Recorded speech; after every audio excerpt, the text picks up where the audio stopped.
24-এর আগে মিডিয়ার স্বাধীনতা ছিল সবচাইতে বেশি কম।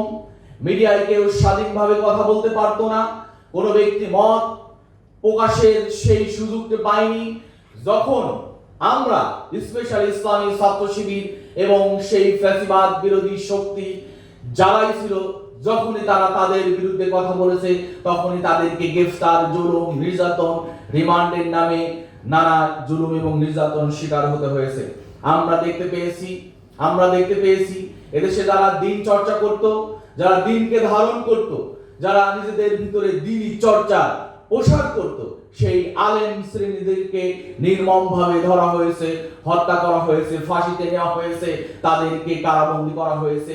তাদের জুলুম নির্যাতনের বিভৎস চিত্র আমাদের কাছে স্পষ্ট। কাজে একটি জাতি কিভাবে ফ্যাসিবাদী শক্তিকে ফেস করে 24-এর বিজয় এসেছে, এটা আমরা যদি দেখি তাহলে দেখতে পাবো শুধুমাত্র আমাদের আবু সাইদরা মুগ্ধ, ওয়াসিম, শান্ত, যারা সূচনা করেছিল আবু সাইদের সেই সূচনা দিয়েই 24-এর সেই ফ্যাসিবাদীদেরকে এদেশ থেকে বিতাড়িত করার যাত্রা শুরু হয়েছিল।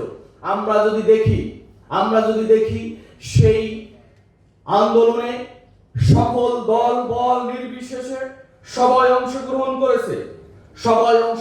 করেছে, কিন্তু এই কথা স্পষ্ট, এখানে কোনো একক দলের কোনো ভূমিকা ছিল না। ছাত্র জনতার দ্বারা এই বিপ্লব সাধিত হয়েছে। আজকে আমরা দেখতে পাচ্ছি একটি শক্তি, একটি চক্র এখনো সেই বিপ্লবকে প্রতি বিপ্লবে পরিণত করার ষড়যন্ত্রে লিপ্ত আছে। আমরা দেখতে পাচ্ছি আমাদের শহীদদের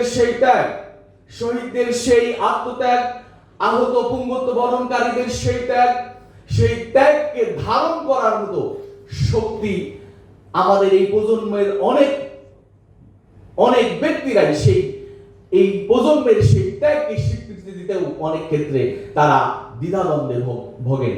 আমরা আজকের এই 24-এর এই বিপ্লবোত্তর এই প্রদর্শনীতে সেই কথাই বলতে চাই যে যেখানে মা তার সন্তানকে কোলে নিয়ে ময়দানে নেমেছিল, লাশ দেখে মা তার সন্তানকে লাশ হিসেবে দেখার স্বপ্ন নিয়ে, তার সন্তানকে শহীদ করার স্বপ্ন নিয়ে মাঠে এসেছিল, সেই দেশের সেই আন্দোলনের সেই স্পিরিটকে আমরা কেন আজকে ভুলে যাচ্ছি? কেন আমরা সেই স্পিরিটটাকে ধারণ করতে পারছি না? এই উপস্থিতি আমি যদি বলি 24-এর সেই স্পিরিটটাকে আমাদের ধারণ করা এখন সময়ের দাবি।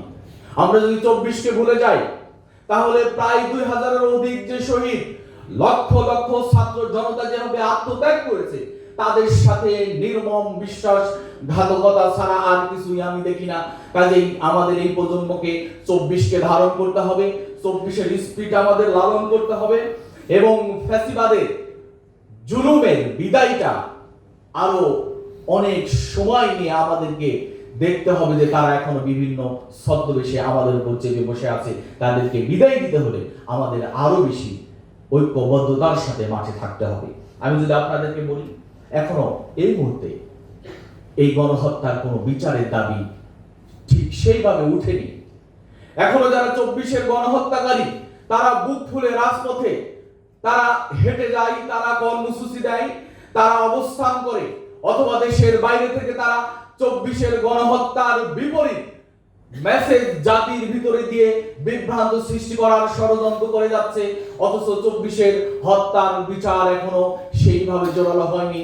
আমরা স্পষ্ট করে ইসলামী ছাত্র শিবির সেই দাবি পেশ করতে চাই, অন্তত আজকের এই প্রদর্শনী থেকে 24-এর যারা হত্যার সাথে সম্পৃক্ত, গণহত্যার দোষী দল হোক, ব্যক্তি হোক, তাদেরকে বিচারের আওতায় নিয়ে আসতে হবে।